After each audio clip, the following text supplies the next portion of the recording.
आपके लड़के की कुंडली में मंगल बड़ा ही अशुभ प्रभाव दे रहा है और साथ ही शनि की नीच दृष्टि वैवाहिक सुख को पूर्ण रूप से प्रभावित कर रही है। अब क्या बोलूं, ये कुंडली तो दुर्योगों से भरी पड़ी है। इस वक्त इसका विवाह ना ही करें तो बेहतर होगा। तभी राजू के पिताजी कहते हैं, ऐसा ना कहिए पंडित जी, बड़ी मुश्किल से रिश्ता आया है, वरना इस नालायक को कौन अपनी लड़की देने वाला है। अब बस आपका ही सहारा है, कोई तो उपाय निकालिए। फिर काफी सोच विचार करने के बाद पंडित जी एक उपाय निकालते हैं। फिर पंडित जी बताते हैं कि राजू की शादी पहले गांव के बाहर जो पुराना पीपल का बड़ा पेड़ है उस पेड़ के साथ करनी होगी और उसके बाद देविका के साथ उसका विवाह किया जा सकता है। फिर राजू और देविका के परिवार वाले पहले राजू की शादी उस पीपल के पेड़ के साथ कर देते हैं और बाद में देविका के साथ। लेकिन उस पीपल के पेड़ के ऊपर रहने वाली चुड़ैल बहुत खुश हो जाती है और वो समझती है कि राजू और उसकी शादी हो चुकी है।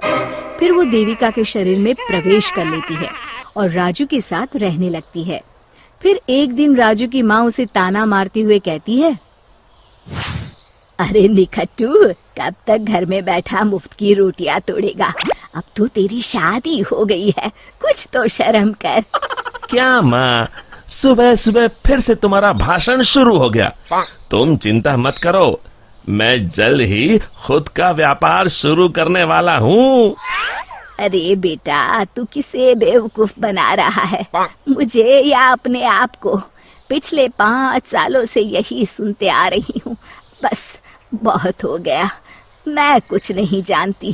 कल से अपना और अपनी पत्नी के राशन पानी का इंतजाम तू खुद कर ले। अब तेरा बोझ हम लोग और नहीं उठा सकते। इतना कहकर राजू की माँ वहाँ से चली जाती है। फिर राजू सोच में डूब जाता है। तभी देविका उससे कहती है, सुनिए जी, आप चिंता मत करिए, आपको कहीं काम करने जाने की जरूरत नहीं है, आप बस मेरे पास रहिए। अरे भाग्यवान, अगर कमाने नहीं जाऊंगा तो अपना गुजारा कैसे होगा? तुमने सुना नहीं माँ क्या कह के गई है? अभी आप बेफिक्र होकर सो जाइए, मेरे पास एक जादुई पोटली है। फिर देविका उसे एक लाल रंग की पोटली दिखाती है। आपको जितने पैसे चाहिए उतने पैसे इस पोटली में हर सुबह आपको मिल जाया करेंगे।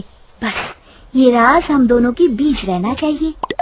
राजू अपनी पत्नी की बात सुनकर बड़ा खुश हो जाता है और आराम से सो जाता है। फिर अगली सुबह जब राजू की आंख खुलती है, वो ये देखकर हैरान हो जाता है कि उस पोटली में सच में पैसे हैं। फिर यही रोज की बात हो जाती है। अब राजू सारा दिन मजे से घर में आराम करता। एक दिन राजू देविका से कहता है, अरे वाह, हमारे पास अब किसी चीज की कमी नहीं है। बस एक बार ये जादू की पोटली हमें इतने पैसे दे दे कि हम अपने इस पुराने और छोटे घर को तुड़वाकर एक नया मकान बनवा लें। तभी देविका राजू से कहती है, आप चिंता मत करिए जी, मुझे पूरा यकीन है कल ये जादू की पोटली आपको इतने पैसे जरूर दे देगी कि आप एक नया मकान बनवा सके। फिर अगली सुबह जब राजू नींद से जागने पर देखता है कि वो जादुई पोटली बहुत सारे रुपयों से भरी है। अब तो राजू की खुशी का ठिकाना नहीं था। वो अपना नया घर बनवाने की तैयारी में जुट जाता है। फिर अगले दिन राजू गांव के सेठ धनीराम की दुकान पर घर बनाने के लिए लोहा और बजरी खरीदने पहुंच जाता है। और फिर सारा सामान खरीदने के बाद राजू सेठ धनीराम को नोटों का एक बंडल देता है। धनीराम तुरंत अपने नोटों के बंडल को पहचान लेता है और राजू से कहता है, अरे ये तो मेरे ही पैसे हैं जो कल रात मेरे घर से चोरी हो गए थे। राजू धनीराम की चोरी वाली बात सुनकर हक्का बक्का रह जाता है।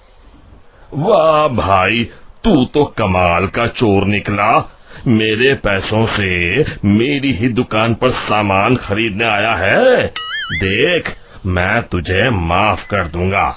चुपचाप मेरे सारे पैसे लौटा दे, वरना मुझे दूसरा रास्ता अपनाना पड़ेगा। राजू धनीराम की धमकी से बुरी तरह डर जाता है और धनीराम के सारे पैसे उसे लौटा देता है और उससे माफी मांगकर वहाँ से चला जाता है। घर आने के बाद राजू सच्चाई का पता लगाने के लिए रात को सोने का नाटक करता है। फिर आधी रात के बाद वो देखता है कि देविका अचानक एक डरावनी चुड़ैल में बदल गई है और वो घर के बाहर चली जाती है। तब राजू उसका ये रूप देखकर घबरा जाता है। वो समझ जाता है कि उसकी पत्नी के अंदर एक चुड़ैल का वास है। फिर राजू उसका पीछा करता है और उसे लोगों के घरों में चोरी करते देख लेता है। फिर अगले दिन राजू पंडित जी को जाकर सारी बात बता देता है। राजू की बात सुनकर पंडित जी कहते हैं, ये सब काम चोरी और आलस का फल है।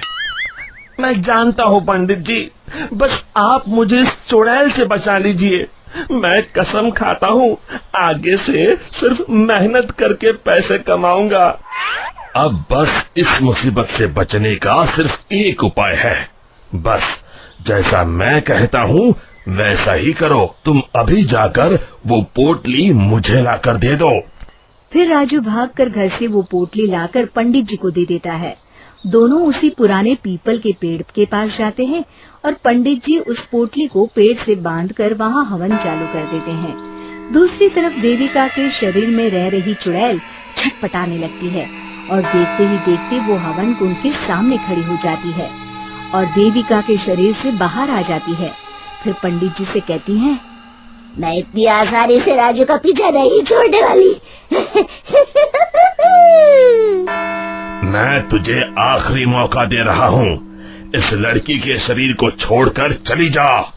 मेरी बात मान ले चुड़ैल, वरना मैं तुझे जलाकर राख कर दूंगा। तू मुझे नहीं जानता पंडित, इसलिए तू इतनी बड़ी बड़ी बातें कर रहा है। लगता है आज तेरा आखिरी दिन है।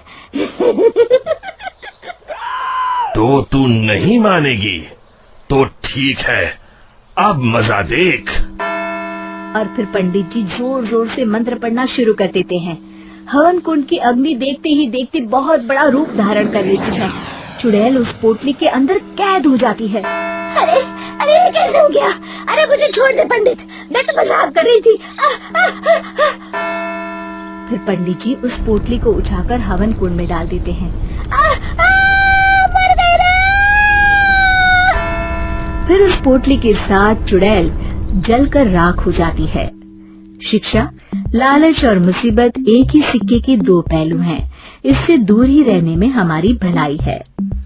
दोस्तों, हमें उम्मीद है कि आपको हमारी ये कहानी पसंद आई होगी। कृपया हमारे चैनल को सब्सक्राइब करें और सभी अपडेट्स के लिए बेल आइकन जरूर दबाएं। और हाँ, वीडियो लाइक और शेयर करना मत भूलिएगा। Bye bye.